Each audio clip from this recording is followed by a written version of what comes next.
Pessoal, boa noite a todos, né? Nós estamos aí no 9º semestre noturno da disciplina Tutela Coletiva.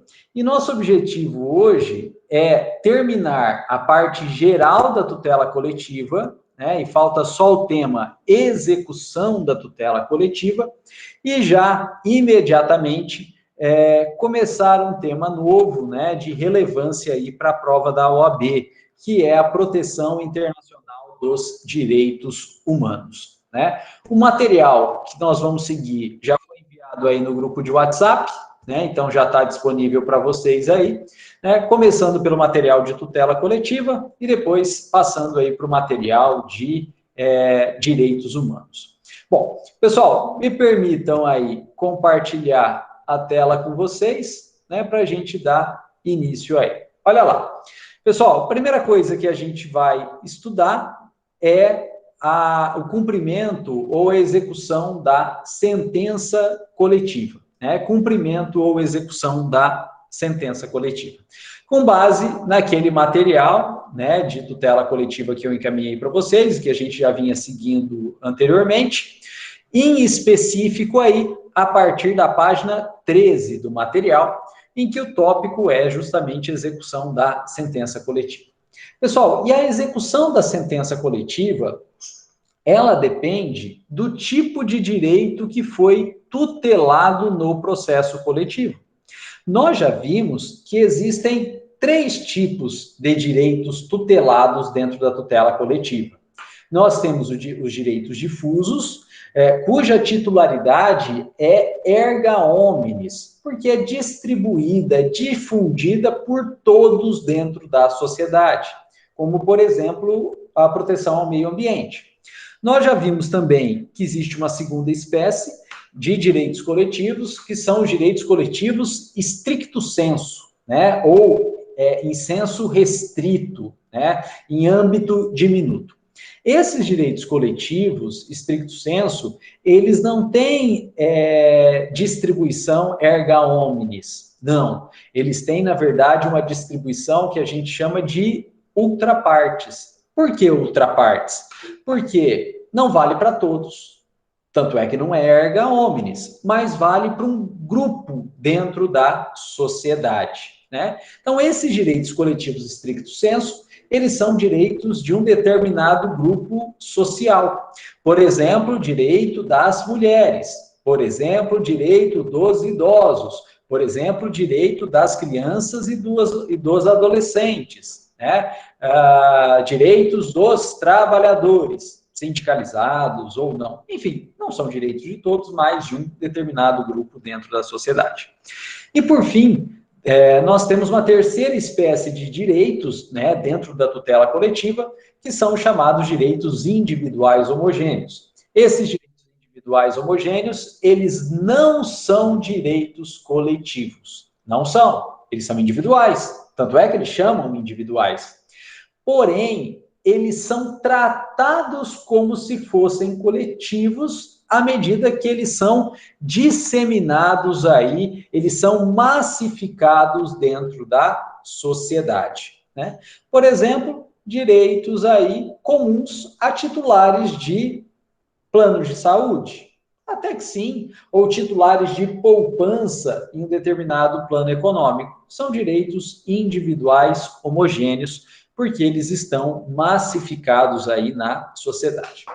E nós vimos que essa classificação ela é feita para fins didáticos, para fins de facilitar.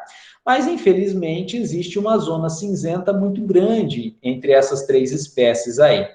E na prática, né, a gente só vai conseguir, de fato, dividir essas espécies ou classificar a espécie ou o tipo de direito protegido se a gente analisar os pedidos, né? Se a gente analisar os pedidos da petição inicial da tutela coletiva.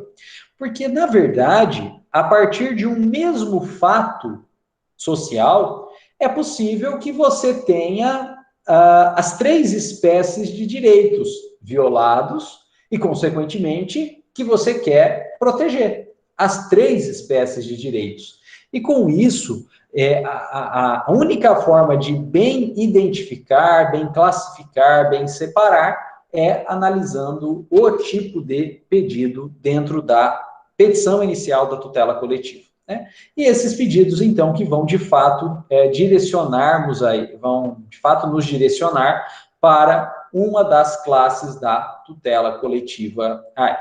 E nós vimos, né, que a partir do mesmo fato, então, é possível ter a proteção desses três tipos de direitos. Né? Por exemplo, pessoal, olha só, se existe uma cláusula nula em um contrato de consórcio, que é vendido por um determinado banco, né, ou que é vendido por uma determinada montadora de veículos para o mercado, ou seja, para quem quiser comprar. Então, nós temos uma distribuição aí, né, uma lesão de direitos distribuída para toda a sociedade. Então, é possível ter tutela coletiva. E aí eu vou perguntar para vocês, que tipo de direito, dentre esses três que a gente analisou, que é violado a partir da inclusão de uma cláusula nula num contrato de consórcio vendido aí para todo o mercado, para toda a sociedade? Vai depender do tipo de pedido. Se a gente faz um pedido visando, olha só, a proibição de que contratos futuros, outros contratos de consórcio, incluam aquela cláusula nula, aquela cláusula abusiva, como nós estamos, então, pedindo para que nenhum contrato de ninguém tenha aquela cláusula abusiva, né? Nós estamos diante de um pedido que tutela direitos difusos, né? Porque qualquer um pode comprar contrato de consórcio no futuro.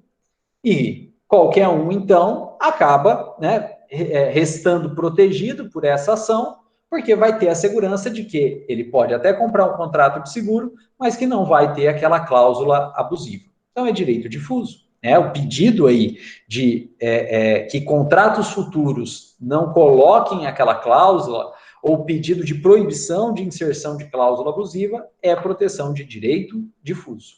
Agora, se o pedido é anulação da cláusula em contratos já firmados, se o pedido é anulação da cláusula em contratos já firmados, não é mais para todo mundo. É só para quem já firmou o contrato. É só para o grupo de pessoas que já assinaram o contrato. Portanto, não é mais algo difuso, erga omnes para toda e qualquer pessoa. É apenas para o grupo dos que já assinaram o contrato. E com isso, esse pedido de anulação de cláusula em contratos já firmados é um pedido que tutela direitos coletivos stricto sensu. Porque não é mais de todos, é só de um grupo dentro da sociedade. Pessoal, e se, na verdade, o pedido for indenizatório, ou seja, todo mundo que já assinou aquele contrato com aquela cláusula abusiva tem o direito de ser indenizado pelas cobranças indevidas a partir daquela cláusula, estaremos diante de uma tutela de direitos individuais homogêneos. O pedido indenizatório, ele está aí, né, mais para tutela de direitos individuais homogêneos. Por quê? Porque o prejuízo que eu sofri vai ser diferente do prejuízo do outro. Porque eu fiz um contrato de consórcio de um determinado bem, que tem um determinado valor, eu paguei um número de parcelas, e é diferente, então, né, das demais pessoas que adquiriram um outro bem por um outro valor, em um outro número de parcelas, de modo que o prejuízo que eu sofri vai depender do meu bem, do valor do meu bem, do número de parcelas que eu paguei. O prejuízo do outro vai depender do bem que ele adquiriu em consórcio, do valor desse bem, do número de parcelas que ele já pagou. Então, na verdade, né, o pedido indenizatório, ele não é coletivo, ele depende de cada um, né, e ele é particular de cada um. Mas existe um número tão grande de pessoas a serem indenizadas, né, que foram lesionadas por conta desse contrato, que é muito mais fácil tratar, ainda que sejam pedidos individuais, ou relações individualizadas, ou valor individualizado, de forma coletiva, né, de forma coletiva. Porque aí uma ação só vai resolver o problema de todo mundo aí. Uma ação só vai resolver o problema de todo mundo. Bom, então veja que a partir do mesmo fato social, do mesmo conflito social, a gente pode ter a proteção, né, de todos as três classes de direitos coletivos, né? E na verdade a gente só identifica qual de fato está sendo protegido pelo tipo de pedido que é tutelado, né? Pelo tipo de pedido que é tutelado. Bom, pessoal, só que agora a gente não está mais no curso da ação. Nós não estamos mais no curso da ação. A ação, ela já foi julgada e o autor coletivo já ganhou a ação coletiva.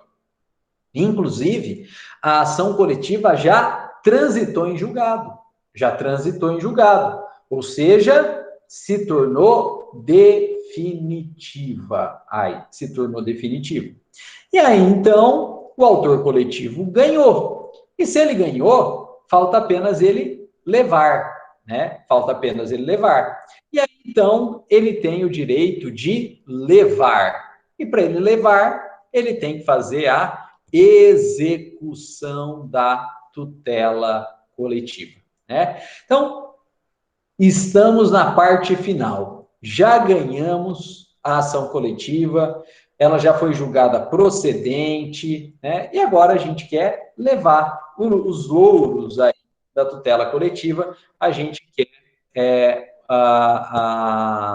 Deixa eu fechar o WhatsApp aqui, senão a gente não vai ter sossego, né? Então, a gente quer levar os louros aí, né, da vitória na tutela coletiva, então a gente vai fazer a execução coletiva. Pessoal, e essa execução coletiva, ela vai depender do tipo de direito que foi tutelado. No fundo, ela vai depender do próprio tipo de pedido que foi feito aí. Pessoal, a execução dos direitos difusos e coletivos stricto sensu, ela é feita pelo próprio legitimado que promoveu a ação coletiva e ganhou a ação coletiva, né? Então, a execução dos direitos difusos e coletivos, ela é feita pelo próprio legitimado que ganhou a ação coletiva. Então, se a ação coletiva foi promovida e foi ganha pelo Ministério Público, é o Ministério Público que vai fazer a execução dos pedidos relacionados a direitos difusos e coletivos lato sensu. Se foi a Defensoria Pública que promoveu a ação coletiva e ganhou a ação coletiva, é a Defensoria Pública que vai fazer a execução, né, da sentença coletiva dos pedidos relacionados a direitos difusos e direitos coletivos stricto sensu. E se foi uma associação, uma entidade de classe, até um sindicato, que promoveu e ganhou a ação coletiva, é a mesma associação, é o mesmo sindicato, é a mesma entidade de classe que vai fazer, então, a execução da sentença coletiva no tocante aos direitos difusos e coletivos lato sensu. Essa é a regra. Então, direitos difusos e coletivos lato sensu, quem entrou e ganhou a ação é também quem executa a sentença coletiva dos direitos difusos e coletivos stricto sensu. Pessoal, só que aqui tem uma peculiaridade. Por quê? Porque, na verdade, olha só, existe uma legitimidade subsidiária do MP, né? Existe uma legitimidade subsidiária do MP. Para os casos em que o MP não foi o autor da ação coletiva. Ou seja, quando a ação coletiva foi promovida pela Defensoria Pública ou uma associação. E funciona assim. A ação foi promovida pela Defensoria Pública e pela associação, Quem tem legitimidade precípua, primeira, para promover a execução da sentença coletiva é quem moveu a ação. Então, defensoria e associação. Porém, se a defensoria ou a associação, que são os autores coletivos daquela ação coletiva, não promoverem a execução da tutela coletiva, direitos difusos e coletivos lato stricto sensu, em 60 dias, o Ministério Público deverá executar a sentença coletiva no tocante aos direitos difusos e coletivos stricto sensu. Né? Então, existe uma legitimidade subsidiária. Se a ação foi promovida pela Defensoria Pública ou por uma associação, é a Defensoria Pública, é a associação autora que devem promover a execução da tutela coletiva, da sentença coletiva, no tocante aos direitos difusos e coletivos stricto sensu. Porém, se a Defensoria Pública autora, se a associação autora não promoverem a execução da tutela coletiva dos direitos difusos e coletivos stricto sensu em 60 dias, deverá o Ministério Público promover a execução. Deverá o Ministério Público promover a execução.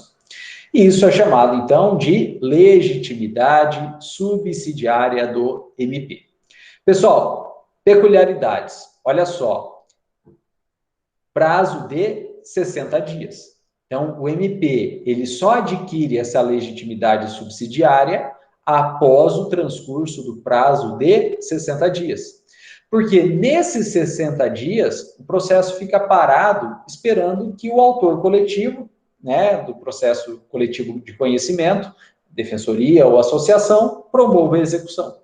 Então, tem 60 dias aí para a defensoria ou a associação promover a execução.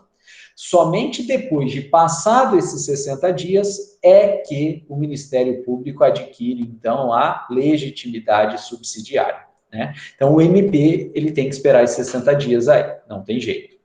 Segunda observação, esses 60 dias é contado a partir do trânsito em julgado. Né? Então, são 60 dias a partir do trânsito em julgado. E por que tem que ser do trânsito em julgado? Porque é só a partir do trânsito em julgado que pode fazer execução. Né? Então, não tem como correr um prazo sem que a parte possa, de fato, exercer o direito decorrente daquele prazo. Então, se o direito à execução só nasce com o trânsito em julgado, esse prazo de 60 dias, que é para execução, no caso, subsidiária pelo MP, mas é para execução, só pode correr a partir do próprio trânsito em julgado.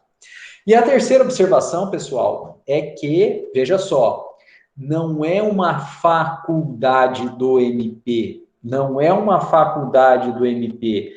O MP, então, ele pode escolher? Não, não é uma faculdade do MP. O MP não pode escolher, é uma obrigação do MP. É uma obrigação do MP. Por isso que o verbo é deverá. Deverá o MP. Deverá o MP. Então, veja, pessoal, não é uma faculdade. É uma obrigação do MP.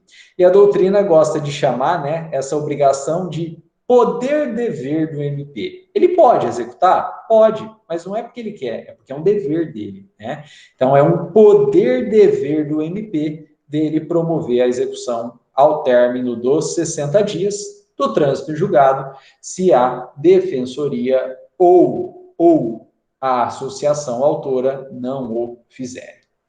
Bom, pessoal, e para a gente terminar essa execução dos direitos difusos e coletivos, observem que o dinheiro arrecadado nessa execução de direito difuso e coletivo, seja movido pelo MP, seja movido pela defensoria, seja movido por associação, qualquer que seja o exequente, o dinheiro arrecadado na execução de direito difuso e coletivo, stricto sensu, ele é destinado para o chamado Fundo de Reparação de Bens Lesados, ou também chamado Fundo de Direitos Difusos, né? Na prática, a gente chama de Fundo de Direitos Difusos, né? Então, o dinheiro arrecadado numa execução de direito difuso e direito coletivo stricto sensu, ele é destinado para o Fundo de Direitos Difusos, previsto aí no artigo 13 da Lei da Ação Civil Pública. Esse fundo é previsto no artigo 13 da Ação Civil Pública aí. Pessoal, e quem administra esse fundo é o Ministério Público. Não sozinho, até para ter outros entes fiscalizadores, mas no fundo, quem administra esse fundo é o Ministério Público. E o Ministério Público, então, ele vai destinar esse fundo para projetos, né, que visam a reparação dos bens lesados, né? Esse fundo aí, o Ministério Público direciona aí para projetos de reparação dos bens lesados.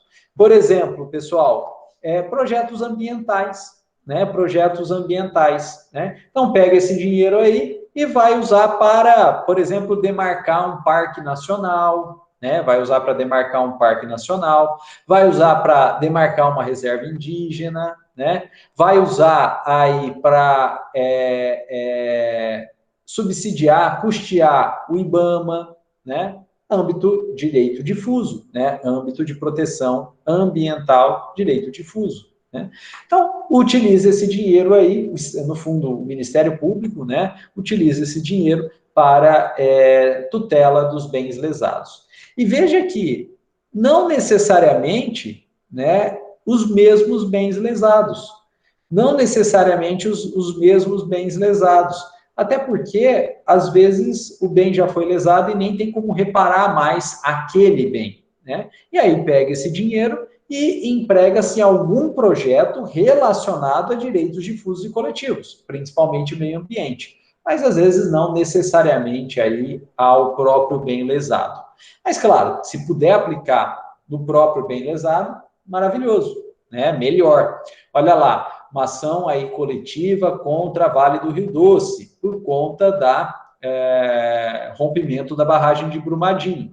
Vamos pegar o dinheiro e vamos recuperar a bacia do Rio Doce, né? Vamos despoluir, descontaminar a bacia do Rio Doce. Está empregando o dinheiro do fundo no próprio bem lesado aí. Mas isso não é obrigatório, né? Então, na verdade, o Ministério Público ele vai fazer uma análise de viabilidade dos projetos, né? Olha, a gente tem esse dinheiro aqui. Nós temos vários projetos aí de proteção de bens difusos e coletivos. Vamos pegar o dinheiro e vamos empregar naquele projeto mais eficiente, né? E veja que não precisa ser só direito difuso, como o meio ambiente. Pode ser também direitos coletivos stricto sensu. Olha lá, vamos criar um projeto de educação infantil aí. Vamos criar um projeto para nutrição infantil, né? Então a gente tem aí lá no Nordeste brasileiro uma grande massa de pessoas vivendo na miséria aí no sertão, que não tem acesso à comida, crianças morrendo de fome. Olha, vamos financiar um projeto de nutrição, né? Se eu não me engano aí, aquela Zilda Armes, né, que até faleceu no desabamento de uma igreja lá no Haiti, ela tinha um projeto de nutrição infantil muito interessante, usando aí a folha da mandioca. Então, ela colhia a folha de mandioca, ela secava a folha de mandioca, né, e aí ela moía, ou na própria mão, assim, né, pegava a folha e moía na própria mão, ou passava numa máquina e virava um pó, um farelo de folha de mandioca. E as pesquisas indicavam que aquele farelo era extremamente nutritivo, né? Principalmente aí em sais minerais, né? Com pouco carboidrato e muitos sais minerais. E aí, então, ela distribuía esse farelo da folha da mandioca, né, para essas crianças, né, para essas famílias aí, né, abaixo da linha de pobreza, para que, além da refeição normal, que também era recebido por outros projetos, se acrescentasse aí essa folha esse pó da folha da mandioca em cima do arroz, em cima do feijão, da própria mandioca, né? Enfim, o que tinha para comer, aumentando o valor nutricional desses alimentos, né? E eu sei disso porque existe aquele projeto Univida, né? Aquele projeto Univida, e até a Unifunec participa, né? E minha prima participou, e ela veio contando essa história que eles usavam ainda esse pó de mandioca a partir de um projeto aí da Zilda Armes, né? Faz muito tempo isso, porque ela até faleceu, né? No desabamento da igreja no Haiti aí, no terremoto do Haiti.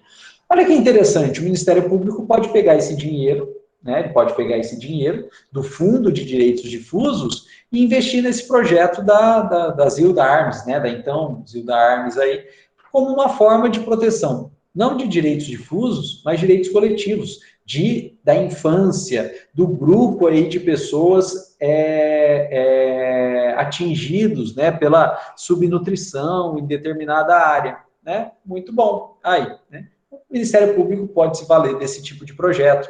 Ou até, olha só, financiar aquele projeto da Polícia Militar, né, que a gente tem aí que o policial militar vai na escola, que eles emitem até certificado. Quem aí tem o certificado do projeto da Polícia Militar? É proteção, né, da educação, de jovens, proteção de direitos coletivos estricto sensu. Ter empregado esse dinheiro do fundo aí, né? E essa, então, é a execução dos direitos difusos e coletivos. O Ministério Público, a Defensoria Pública ou a associação, autores da ação que promovem a execução. Mas se a Defensoria ou a associação não fizerem, o Ministério Público faz. É um poder-dever do Ministério Público após 60 dias do trânsito em julgado. E todo o dinheiro arrecadado nessa execução dos direitos difusos e coletivos, eles são direcionados para o Fundo de Direitos Difusos, em que o Ministério Público ele vai selecionar projetos, né, que protegem direitos difusos e direitos coletivos para destinar, então, parcela do dinheiro dentro desse fundo aí.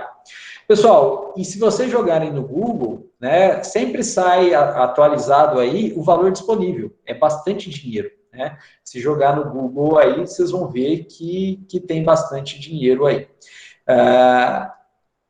E esse fundo, né, cada estado pode ter o seu, e a União também, ela tem o seu aí, né? Cada estado pode ter o seu, e a União pode ter também o seu. Pessoal, e depois falta a gente analisar aí a execução dos direitos individuais homogêneos. Como que funciona a execução dos direitos individuais homogêneos? Pessoal, a execução dos direitos individuais homogêneos, ela é completamente diferente dos direitos difusos e coletivos estricto sensu. Porque, na verdade, como a gente acabou de rememorar aí, os direitos individuais homogêneos, eles não são coletivos, eles são individuais. E se eles são individuais, a execução, em regra, também é individual, né? Então, a sentença coletiva que julga procedente direitos individuais homogêneos, ela é executada, na verdade, de forma individual. Ela não é executada de forma coletiva, porque não são coletivos esses direitos. Eles são individuais, ainda que homogeneizados, espalhados, mas eles são individuais, né? E, portanto, olha só, o indivíduo que passa a ter direito a receber alguma indenização por conta da tutela coletiva ou de uma decisão coletiva, Ele pega a decisão coletiva e ele faz uma execução individual. É o próprio indivíduo que faz a execução individual aí, né? É assim que funciona, então, no tocante aos individuais homogêneos. Agora, pessoal, uma coisa é fato, né? Uma coisa é fato, desde que não esteja prescrito, né? Então, não é porque é uma sentença coletiva que ela não se sujeitaria à prescrição. Ela também se sujeita à prescrição. Então, teve uma decisão coletiva, direito individual homogêneo. O indivíduo, ele pega aquela decisão e ele individualmente faz o seu cumprimento de sentença, mas desde que não esteja prescrito, né? Porque, ainda que coletiva, ela prescreve também. E por que eu estou falando isso?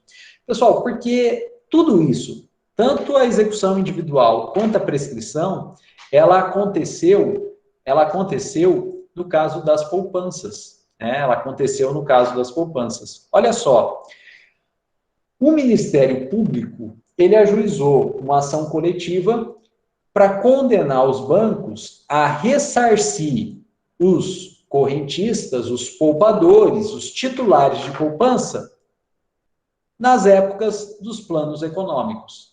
Então, quem tinha poupança aí no plano verão, quem tinha poupança aí no plano Bresser, quem tinha poupança aí na época do plano Collor 1, quem tinha poupança no plano Collor 2, o Ministério Público ajuizou uma ação coletiva para condenar os bancos a ressarcir os correntistas dos prejuízos sofridos. E por que prejuízos? Porque os bancos pagaram uma remuneração a menor aos correntistas, né? Os bancos pagaram uma remuneração a menor aos correntistas e, consequentemente, eles tiveram prejuízos aí. E o que aconteceu foi o seguinte: cada vez que veio um desses planos econômicos, Verão, Bresser, Collor 1, Collor 2, o plano econômico, ele reduziu o índice de correção da poupança. Ele reduziu o índice de correção da poupança. Então, a poupança era corrigida por um índice X, veio o plano econômico e reduziu esse índice. Então, a poupança acabou sendo corrigida por um índice menor, criando uma diferença. O problema não é essa redução. O problema não é, ou não foi, essa redução. Essa redução do índice de correção, ela foi julgada válida, inclusive pelo Poder Judiciário. O Poder Judiciário confirmou, pode reduzir, sim, o índice de correção da poupança. Porém, olha só, a poupança, ela é atualizada mês a mês. Ela é atualizada mês a mês. Então, como ela leva um mês para ser atualizado e ser pago a remuneração, o Poder Judiciário entendeu que era possível sim fazer essa redução e a redução era válida, só que apenas para o mês seguinte. Então, o mês seguinte à entrada em vigor da lei dos planos econômicos poderia sim reduzir a remuneração da poupança, mas só o mês seguinte. O que o banco fez? O que os bancos fizeram? Porque todos fizeram? Reduziram imediatamente. Reduziram imediatamente. Inclusive pelo mês, né, anterior ao início da vigência do plano econômico. Então, nesse mês anterior ao início da vigência do plano econômico, a atualização da poupança deveria ser X. Só que, naquele mês, reduziu.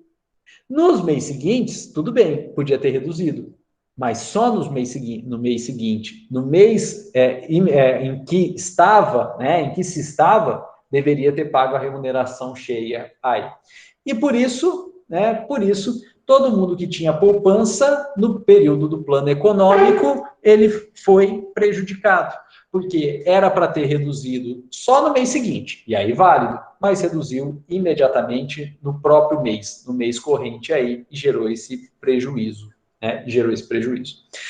Como, então, todo e qualquer correntista de poupança, na época do plano econômico, foi prejudicado, nós temos aí uma tutela coletiva. que tutela, na verdade, direito dos correntistas, individuais dos correntistas, mas massificado na sociedade. Portanto, uma tutela coletiva de direito individual homogêneo. E o Ministério Público ajuizou a ação contra os bancos para condenar o banco a devolver essa diferença do mês em que o plano econômico entrou em vigor. Só do mês que o plano econômico entrou em vigor. Do plano Bresser, do plano Verão, do Collor 1 e do Collor 2. E ganhou a ação. E aí, todo mundo que era correntista, naquela época, pegou a decisão de procedência conseguida pelo Ministério Público, juntou os extratos de poupança, provando que tinha poupança naquela época, e fez cumprimento de sentença individual, fez execução individual contra os bancos, pedindo ressarcimento por aquela diferença daquele mês anterior à vigência do plano econômico. Foi, então, uma execução individual de uma sentença coletiva que tutela direitos individuais homogêneos. Todo mundo fez isso. Pegou a decisão obtida pelo Ministério Público, juntou os extratos e fez um pedido de cumprimento de sentença individual para condenar o banco a devolver especificamente a diferença daquele correntista naquela poupança daquele plano econômico. Uma execução individual. Pessoal, e isso aconteceu a rodo. Todo mundo fez isso, né? Isso aconteceu a rodo. Todo mundo fez isso. E aí os bancos assustaram, né? Por quê? Porque todo mundo fez isso, e aí os bancos foram condenados, né? E tiveram que devolver esse dinheiro para todo mundo, né? E aí os bancos alegaram que, se eles tivessem que pagar imediatamente todos esses valores para todo mundo, os próprios bancos iriam quebrar, né? O sistema financeiro nacional iria quebrar.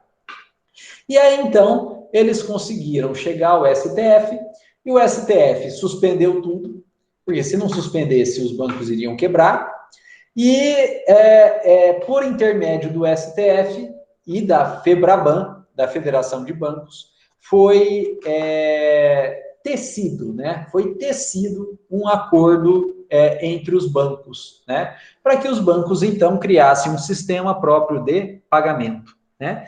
E, com isso, o banco tomou um fôlego, porque os processos foram suspensos, e agora os bancos estão pagando aí através desse sistema que foi criado num acordo envolvendo o STF, por intermédio do STF, envolvendo os bancos, envolvendo a FEBRABAN, envolvendo a Advocacia Geral da União, né, viabilizando esses pagamentos aí. Pessoal, mas, olha só, isso tudo já aconteceu. E aí, eu estou contando essa história para vocês aqui, né? E alguém de vocês, acho que não, porque todo mundo aqui é muito novo, né? Tirando eu que sou velho, né? Todo mundo aqui é muito novo, vai lembrar que eu tinha poupança lá na época do plano Verão, eu tinha poupança lá na época do plano Bresser, eu tinha poupança lá na época do plano Collor 1, do plano Collor 2. E se eu tinha poupança, o Ministério Público entrou com ação coletiva de direitos individuais homogêneos, eu posso pegar essa sentença e fazer cumprimento de sentença para ter a devolução dos valores?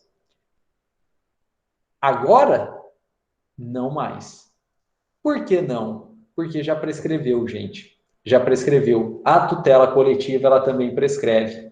O Ministério Público, ele conseguiu esse ganho de causa há mais de 5 anos. Né? Ele conseguiu esse ganho de causa há mais de 5 anos. E a ação de cobrança de título aí prescreve em 5 anos. Né? Ah, professor, mas eu preciso ser indenizado. Pior, porque a pretensão indenizatória prescreve só em 3 anos. Então, na verdade, já está prescrito. Então, quem lá atrás conseguiu pegar a sentença, conseguiu pegar os extratos e entrou com a ação, está recebendo. Está recebendo. Ou recebeu por via judicial, antes da suspensão e do acordo promovido pelo STF, ou está recebendo ou vai receber através desse sistema de acordo, né, que os bancos criaram aí, mas vai receber.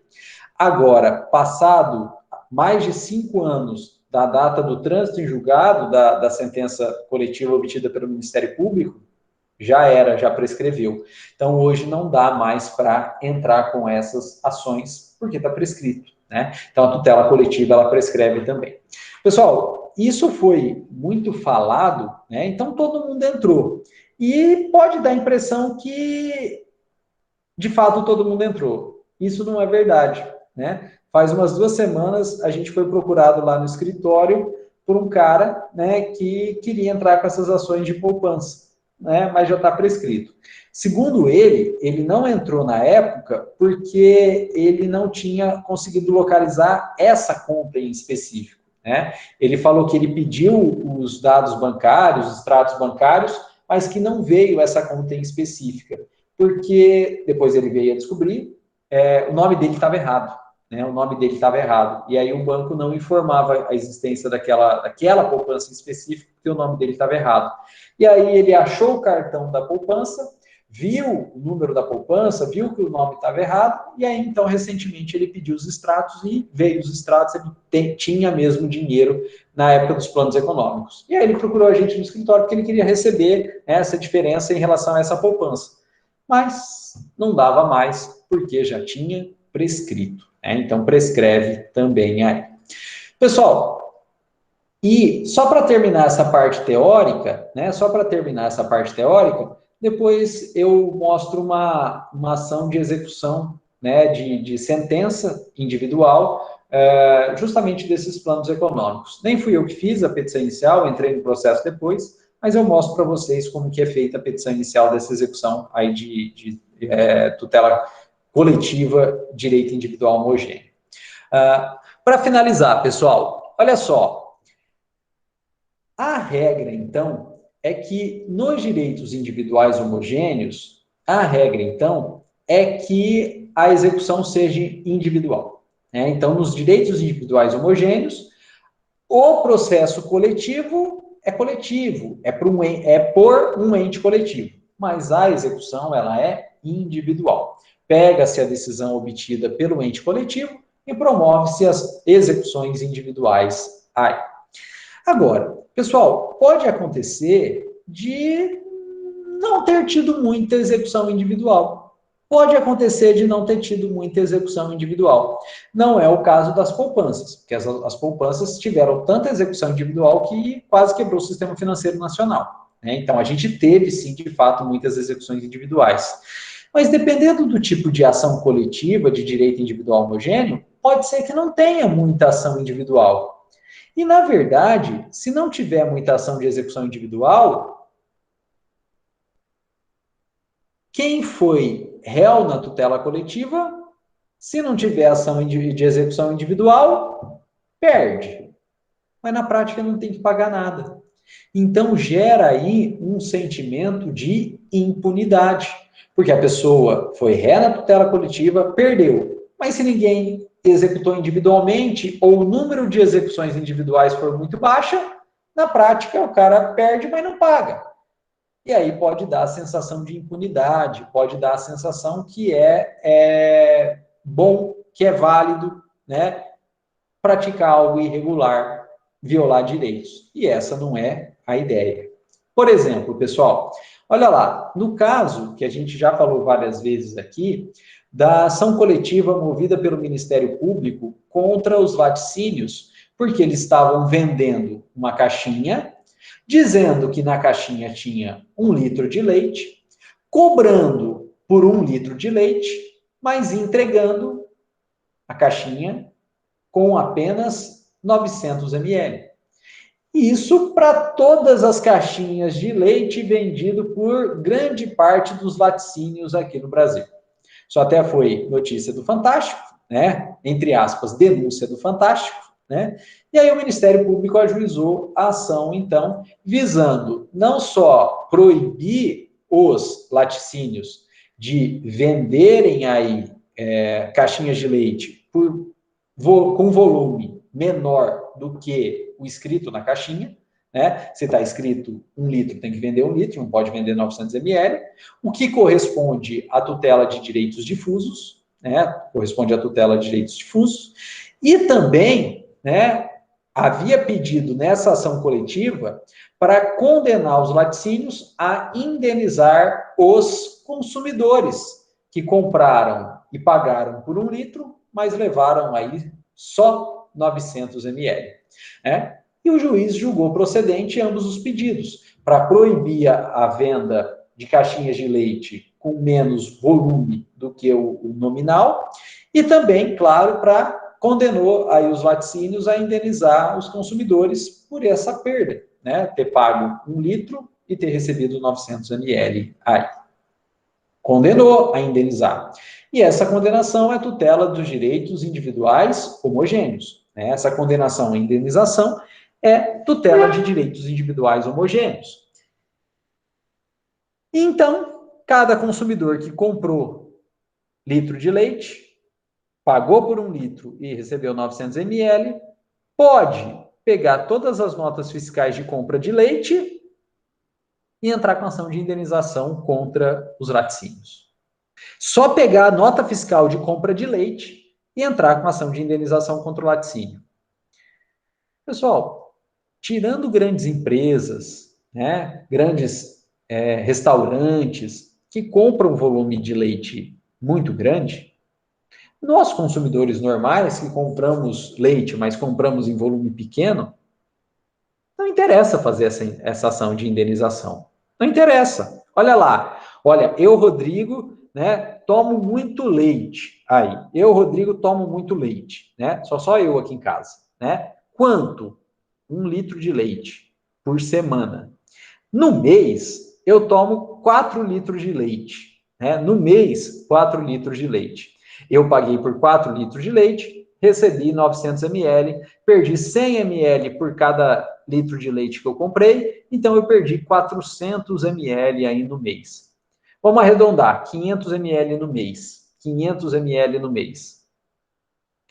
Meio litro de leite. O litro de leite aí está R$4, então eu fui prejudicado por R$2 por mês. R$2 no mês. E eu, Rodrigo, sou maníaco, eu tenho nota fiscal de compra de leite aí nos últimos 5 anos. Quanto? R$2 por mês nos últimos 5 anos. Então vamos lá. Últimos 5 anos, que eu sou maníaco, eu guardo nota fiscal. Dá 60 meses. Vezes R$2 por mês, eu fui prejudicado em R$120 aí em 5 anos. Gente, vocês acham que eu vou contratar advogado, pagar honorários de advogado, pagar custas processuais, ter todo o trabalho do processo para condenar um laticínio a me devolver R$120, considerando o período de 5 anos? Não. É economicamente inviável. Não compensa para mim ter todo esse trabalho, ter todo esse gasto para pedir de volta R$120 no processo aí. Até se eu entrar com essa ação, é capaz um juiz me chamar lá e falar, pelo amor de Deus, né? É R$120 você quer? Tô, tira do bolso, dá para o cara e fala, não move esse processo aqui na minha vara, não. O custo do processo vai ser mais caro, né, do que o dinheiro auferido por ele, né? A isca vai sair mais cara que o peixe, né? Então não vai fazer, né? Tirando grandes empresas, tirando grandes restaurantes que compram muito litro de leite, muito leite, né? Os consumidores normais, nós não vamos fazer essa execução individual, ainda que a gente pudesse fazer, porque ela é economicamente inviável, economicamente não vale a pena. E aí que apenas grandes empresas, grandes restaurantes que compraram muito leite vão entrar com ação de execução individual e vão receber o dinheiro de volta. Mas 99,9% das pessoas lesadas não vão entrar com ação de indenização. E se 99% das pessoas lesadas não entram com indenização, na verdade, o laticínio vai acabar pagando aí, quanto muito, 5%. Quanto muito, uns 5% de indenização. E o laticínio vai lucrar 95%. Então, o laticínio fez algo errado, sofreu ação coletiva pelo Ministério Público, foi condenado, transitou em julgado e não vai sofrer punição nenhuma. Por quê? Uma parcela muito pequena das pessoas vão entrar com ação de indenização individual, e aí, nessas parcelas, o laticínio até paga, mas na grande maioria não entra e o laticínio não paga nada. Então, passa a impressão que o crime valeu a pena, crime entre aspas, né? Passa a dar a impressão aí que o ato ilícito valeu a pena. Para evitar isso, nos direitos individuais homogêneos, a regra é a execução individual. Mas se essa execução individual não atingir aí um valor alto para que efetivamente puna o réu que praticou o ato ilícito, o Ministério Público pode fazer execução coletiva de direito individual homogêneo. Né? Então, o Ministério Público pode sim fazer execução coletiva de direito individual homogêneo. Mas veja, isso não é direto, isso não é imediato. Isso só acontece se não tiver um grande número de execuções individuais. É por isso que essa execução coletiva de direito individual homogêneo, ela é chamada de execução da pretensão coletiva residual, porque no fundo é só o que sobra, né? É só se não tiver execução individual, então no fundo é só o que sobra. Ou então é chamada pelo nome em inglês, né? Porque esse instituto é oriundo do direito americano mesmo, né? A gente importou essa ideia aí. É chamado de fluid recovery, ou reparação fluida, né? Na tradução livre aí. Mas o melhor termo, né, dentro do nosso vernáculo, dentro do português, é a execução residual. Pessoal, o que é a execução residual ou fluid recovery? É a execução de um direito individual homogêneo quando as execuções individuais não foram suficientes para, de fato, penalizar o autor do ato ilícito. E aí, então, o Ministério Público, ele ajuiza uma ação coletiva de direito individual homogêneo. Pessoal, para que isso seja possível, existe um lapso temporal. E o lapso temporal é de 1 ano contado do trânsito em julgado. Então, transitou em julgado a decisão condenatória de direito individual homogêneo, quem tem que executar são os indivíduos. Mas se passado 1 ano do trânsito em julgado, esses indivíduos não tiverem executado ou não tiver atingido um número razoável aí para que de fato puna os praticantes, né, os praticantes do ato ilícito, né, os lesadores aí do direito, depois de 1 ano do trânsito julgado, o Ministério Público pode fazer a execução residual, né, ou fluid recovery aí. Né? Então tem que esperar 1 ano do trânsito em julgado para dar tempo para os indivíduos promoverem essa execução. Bom, segunda coisa que é importante, né, que é detalhe aí. Normalmente as pessoas perguntam, quanto tempo? Quanto tempo não. Qual que é o percentual aí, né? Qual que é o percentual para entender que, olha, execução individual valeu a pena? Ou foi suficiente? E aí não precisa da execução coletiva, né? Ou se não chegou a atingir nem que percentual da dívida, que se pensa então na execução coletiva? Qual que é o percentual aí para viabilizar a execução coletiva de direitos individuais homogêneos? Quanto dos lesados tem que promover a execução, ou quanto da dívida tem que ser paga, né, para que não haja execução coletiva? Ou quanto não foi pago para que haja execução coletiva? Pessoal, a lei não fala, né? Isso fica aí a critério do próprio Ministério Público aí, né? A lei não fala qual que é o percentual mínimo de execução individual para que não haja execução coletiva, ou qual que é o percentual mínimo que não foi nem atingido para viabilizar a execução coletiva. A lei não fala. Isso fica aí a critério do Ministério Público. Né? Isso fica a critério do Ministério Público. Então, é o Ministério Público da tutela coletiva que vai analisar essa questão aí. se é viável ou não é viável a execução residual ou fluid recovery. E a terceira coisa que é importante é que, no caso da execução coletiva residual de direitos individuais homogêneos, né, o fluid recovery, são direitos individuais, mas o indivíduo não quis cobrar. Então, quando o Ministério Público executa direitos individuais homogêneos, esse dinheiro vai também para o Fundo de Direitos Difusos, né? Então, esse dinheiro aí, já que o indivíduo não quis cobrar, ele vai também para o Fundo de Direitos Difusos.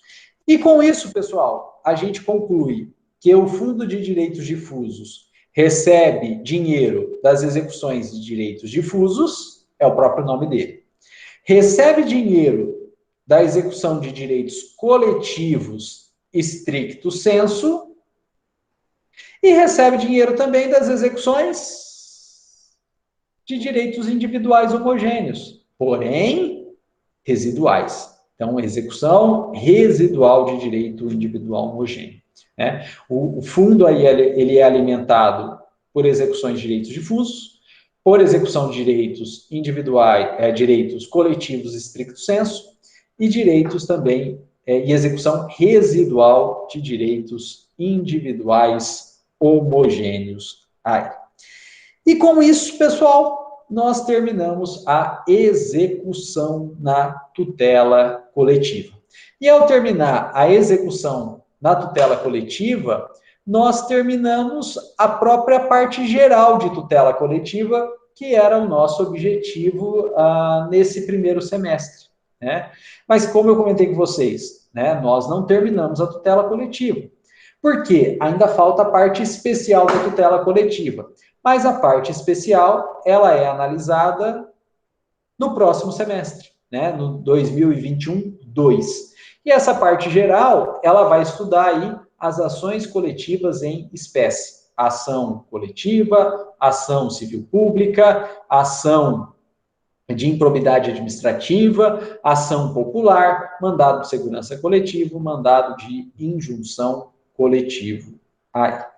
Pessoal, e claro, quem acaba atuando nessa parte prática, na tutela coletiva propriamente dita, nas ações coletivas, é o Ministério Público. Né? Então, eu pretendo aí convidar algum promotor de justiça, principalmente algum promotor que atua na tutela coletiva, para, eventualmente, né, vir fazer uma palestra para a gente da atuação do Ministério Público dentro da tutela coletiva e, se puder, explicar para a gente um pouquinho sobre a ação civil pública, porque a ação civil pública é o grande instrumento usado pelo Ministério Público. Inclusive, o Ministério Público ele tem aí uma forma de investigação própria para viabilizar a propositura de ação civil pública, que são os inquéritos civis. Né? O Ministério Público ele tem um instrumento investigatório nesses casos, que é um inquérito civil, regulado pelo próprio CNMP, né? CNMP, o Conselho Nacional do Ministério Público.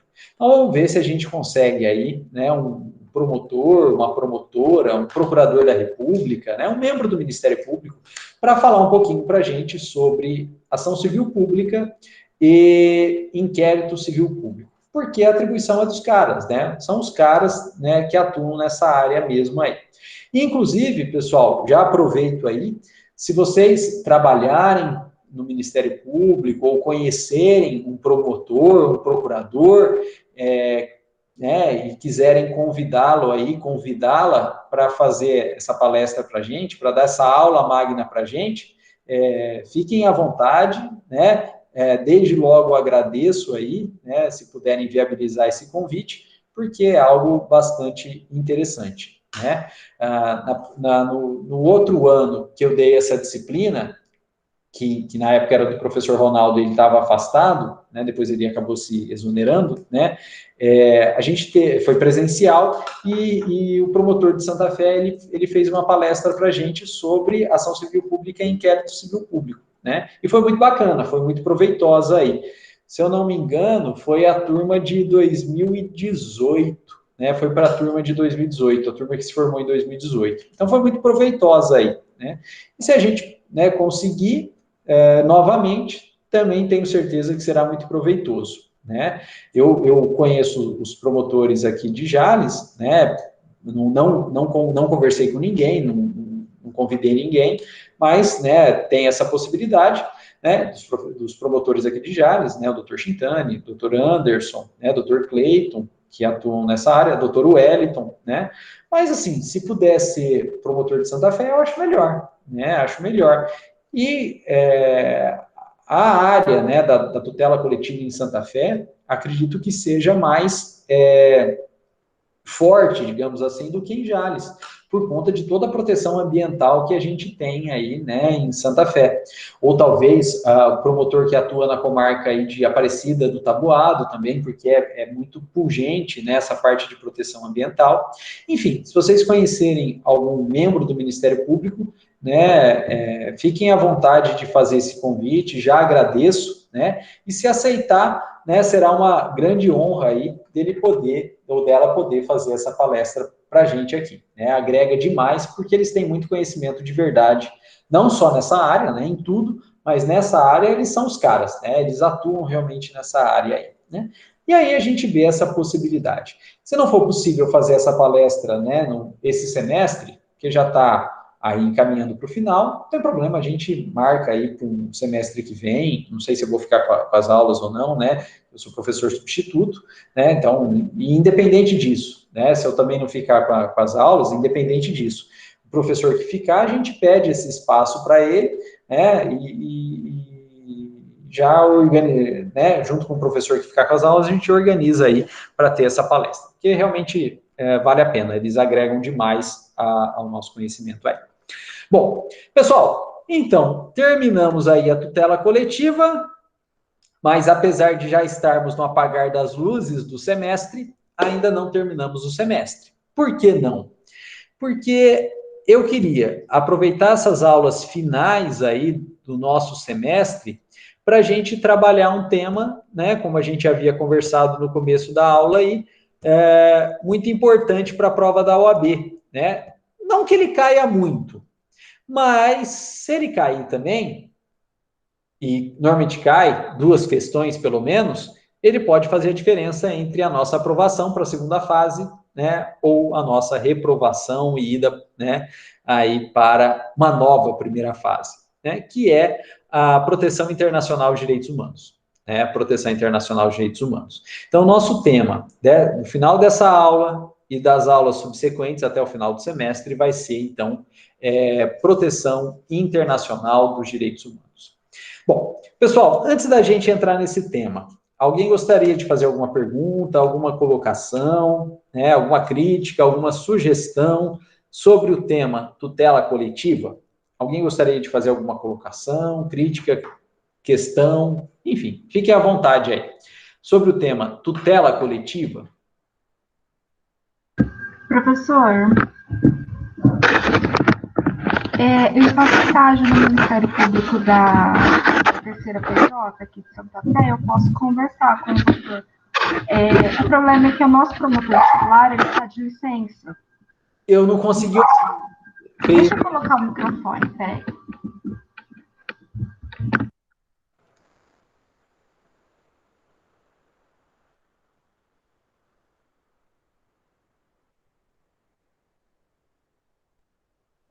Professor? Agora tá bom. Agora tá, eu coloquei o microfone aqui. Eu faço estágio na terceira PJ daqui de Santa Fé, eu posso conversar com um promotor sobre a palestra. Mas a nossa promotora titular, ela tá de licença maternidade. Mas eu converso com o promotor substituto, vejo a disponibilidade de tempo dele, quando que ele poderia, né, fazer essa aulinha pra gente, eu falo com o senhor depois.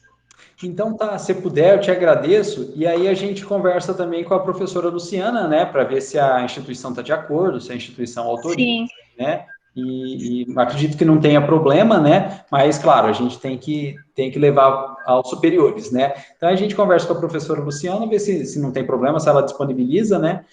É muito bacana, assim, porque eles que atuam na área da tutela coletiva, principalmente com ação civil pública e inquérito civil público, né? Então, eles que mandam isso, né? Então, é sempre muito válido. Se você puder conversar com ele, né? Eu te agradeço, né? Eu te agradeço, sim. Tudo. Inclusive, a promotora titular, ela é de Jales, a doutora Renata. Não sei se o senhor conhece. Ela é esposa do doutor... Doutor Orival. Eu conheço ela como esposa do doutor Orival, né? Isso. Aí ela está de licença e a gente está com o promotor Felipe. Está substituindo ela. Ele eu não conheço. Ele é novo. Ele veio faz pouco tempo para a comarca. Uhum. Mas eu converso sim, professor. Se puder, eu te agradeço, Mirella. E Tá se joia. passar meu contato para ele, né? Se ele quiser ligar, né? Fica à vontade aí, né? Do Tá jeito bem. que ele quiser. E aí, a Tudo gente, bem. tendo algo mais firme, a gente conversa com a professora Luciana também. Assim, eu até queria tentar trazer para fazer uma palestra para a gente, né? Até conversei com a professora Luciana, não lembro se foi final do ano passado ou começo desse ano, e conversei também com o doutor Braga, para a gente tentar, e para conversar com o Ministério Público também e tal, para a gente tentar trazer o Hugo Nigro Mazzilli, né, para fazer uma palestra aqui para a gente no Unifunec. Por quê?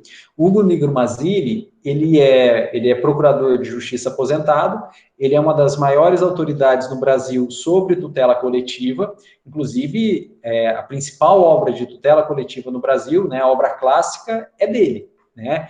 E ele ingressou no Ministério Público na década de 70 e a primeira comarca dele foi Santa Fé do Sul, né? Então, o Hugo Nigro Mazzilli, ele inaugurou aí a carreira dele, né? Ingressou na carreira dele no Ministério Público na comarca de Santa Fé do Sul.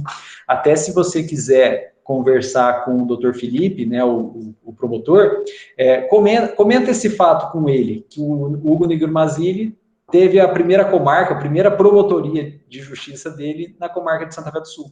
E aí, claro, ele seguiu carreira, né? Mas seria muito interessante se ele, hoje, aos seus 70 anos de idade, pudesse fazer uma palestra para a gente. Claro que com 70 anos ele não vai vir presencial, né? Então, se a gente estivesse no presencial, eu acho que nem né, teria condições aí, que ele não viria, né, com 70 anos e fazer uma palestra 700 quilômetros aí, né, de São Paulo. Mas no online, quem sabe ele não faz. E ele continuou muito tempo, né, depois de aposentado como procurador de justiça, ele continuou muito tempo ainda ativo no Ministério Público, porque ele era professor da Escola Superior do Ministério Público. Inclusive, eu assisti uma palestra dele, organizada pelo Ministério Público aqui em Jales, faz tempo, né? Isso aí faz tempo. Tendo trazido ele através da Escola Superior do Ministério Público. Então, às vezes, né, o doutor Felipe, ele, através dos contatos internos ao Ministério Público ou através dos contatos com a Escola Superior do Ministério Público, consegue viabilizar essa palestra aí do Hugo Nigro Mazzilli. E quem sabe, se o doutor Hugo se prontificar a fazer essa palestra online para a gente eventualmente aí, sei lá, conseguir uma homenagem para ele, né, uma honraria, título de cidadão, sei lá, né, a chave da cidade, alguma coisa. Seria ótimo. Eu vou conversar, sim. Eu já conversei com a professora Luciana, conversei com o doutor Braga, né, mas com a pandemia é realmente algo difícil. Talvez conversando com o doutor Felipe, né, estando ele dentro do Ministério Público, ele tenha algum contato, né. Então, se você puder comentar isso aí com ele, né, é interessante. E, claro, se ele topar, aí a gente tenta correr atrás, né, quem sabe através da professora Luciana, do professor Guilherme, que é o reitor, né, e conseguir alguma honraria para ele aqui na cidade, né. Sim. Uma chave aí, chave da cidade, né. Hóspede oficial não dá porque é online, né. Então seria algum outro, ou uma monção de aplauso na Câmara, né, já seria bacana, né. Então, Isso. interessante. Tá joia, professor. Então tá, brigadão, Mirella. Se você puder, Imagina. você me fala. Falo sim. Bom, Pessoal, então, nosso objetivo aí para a gente finalizar é a proteção internacional de direitos humanos. E nós vamos seguir o material que já está disponível lá no site. Não sei se eu deixei aberto aqui, acho que eu deixei. Aqui, pessoal, olha só. Eu deixei em tópicos avançados. Ele está aqui, na verdade, está em tópicos avançados. Tópicos avançados, material de aula, curso de direitos humanos, né? Mas, na verdade, eu mandei no WhatsApp, né? Então, se vocês puderem pegar, melhor, tá no WhatsApp. É um material aí de direitos humanos que a gente mandou no WhatsApp. A partir da folha 50, né? Então, no material de direitos humanos aí, pessoal, a partir da folha 50, Direito Internacional dos Direitos Humanos. Bom, professor, desculpe interromper, eu não sei se a Luciana passou para os professores, nós temos uma palestra hoje às 20h30, e nós vamos assistir pelo Instagram. Então, se a gente sair da sua aula é por causa disso. Vocês estão dispensados? Eu não sabia, na verdade. Vocês estão dispensados da aula para... Então, não, eu não sei. A Luciana falou que é às 20h30 a palestra. Pelo Instagram de uma psicóloga. Então vamos fazer o seguinte. A gente, como é para começar uma matéria nova, né? Também não adianta começar agora e vocês irem para a palestra. Então, por isso que eu falei, porque às vezes vai começar um pouquinho, né? Então, a gente deixa para começar na semana que vem, Direito Internacional dos Direitos Humanos, né? Ou Proteção Internacional dos Direitos Humanos. Né? Então, a gente deixa para a semana que vem. Tá então, joia. Encerra por hoje aí para vocês irem para a palestra, né? E a gente, na segunda-feira que vem, inicia esse tema aqui de Proteção Internacional de Direitos Humanos, então. Tá joia, professor. Alguma dúvida, alguma pergunta, algum questionamento? Senão a gente então encerra, né? A gente deixa para começar a semana que vem, para vocês poderem ir de boa na palestra. Pessoal, então vou interromper a gravação aqui, agradecendo a presença e a paciência de vocês. Daqui a pouco eu me comprometo a mandar essa aula aqui gravada também, né? Demora um pouquinho, mas eu mando, né? E a gente se vê segunda-feira que vem, se Deus quiser, todo mundo bem, todo mundo com saúde. Né? Então, um grande abraço. Mas, né?